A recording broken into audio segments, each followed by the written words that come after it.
Welcome to Cold Brew Finance's U.S. End-of-Day Recap, covering market moves in indexes, sectors, technology, crypto, currencies, and commodities for Wednesday, July 15th, 2026. Kicking things off, I'm Max Profit.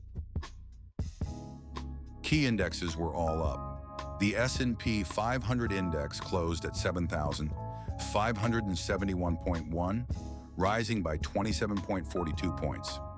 It has maintained a very strong positive trend for 2 consecutive days.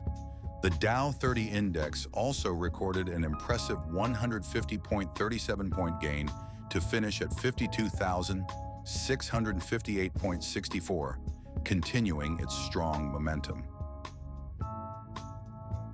Despite positive moves in key indexes, market breadth was mixed. The S&P 500 index saw more advancers than decliners today, with 250 advancing and 238 declining. Conversely, the S&P 400 Mid-Cap Index showcased broader strength, with 236 stocks rising and 147 falling. Turning to total and daily returns, the Nasdaq Composite Index saw its year-to-date total return reach 13.02%, marking a strong start to July. Meanwhile, the Russell 2000 Index continues with a robust 19.92% year-to-date return. In sectors, communication services saw notable gains, closing at 486.74, up 2.7%. The consumer cyclical sector experienced a breakout, climbing by 25.4 points to settle at 1,925.44. Financial services marked a milestone with a new all-time higher close at 940.57. Among the worst performers, the utilities sector fell by 4.57 points to close at 459.43. The energy sector slipped by 6.87 points, ending at 862.43, while the basic materials sector broke downward from a recent flat streak, dropping to 632.94. Globally, Israel's iShares ETF led, climbing 2.2% to close at 122.93, whereas Hong Kong's iShares ETF surged with strong upward volatility, finishing at 22.9. Switzerland also showed strength with the iShares ETF, up by 1.4%, closing at 63.35 amid a very strong positive trend. In total and daily returns among top global markets, Israel exhibited strong weekly returns at 2.98%, while Hong Kong recorded an impressive monthly climb of 5.59%.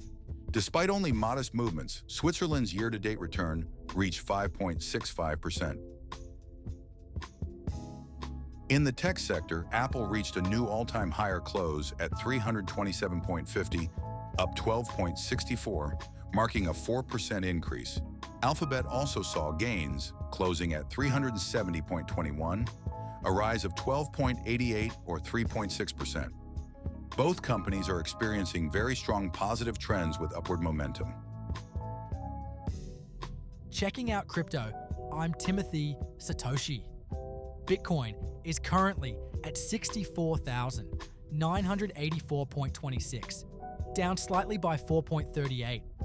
Ethereum is making noteworthy gains, up 1.9% at 1,927.21, continuing its 2-day rise. BNB is relatively flat at 580.94, dropping just 0.81. Meanwhile, Solana and Dogecoin are witnessing mixed fortunes with flat trends. Looking into total returns, Bitcoin's monthly return is up by 11.04%. Ethereum shines with a weekly return of 6.74%. However, year-to-date returns remain negative across the board, with Solana posting a decline of 37.78%. Dogecoin shows a consistent downward trend, reflecting an overall market struggle. For a look at foreign exchange, I'm Victoria Cashmore. Today, the US dollar is experiencing mixed fortunes against key world currencies. It has fallen against the euro, indicating a downward trend with strong volatility. Meanwhile, it is also down against the British pound, exhibiting a strong negative trend. However, against the Japanese yen, the dollar holds a very strong positive trend despite a minor dip. With the Swiss franc and Australian dollar, it shows strong downward volatility, breaking a flat price trend. Overall, the dollar is down across the board today, particularly against the pound and the Aussie dollar. I'm Max Profit, along with our AI hosts Timothy Satoshi and Victoria Cashmore. Please like, subscribe, comment, share. Cold Brew Finance is an experimental project with market reports written, narrated, and delivered totally by AI, with market data kindly provided by financialmodelingprep.com. Always seek professional financial advice before making any investment decisions. Check in weekdays after 4 p.m. New York time for daily market reports with in-depth stock, index, sector, crypto, currency, and commodity coverage. Thanks for watching.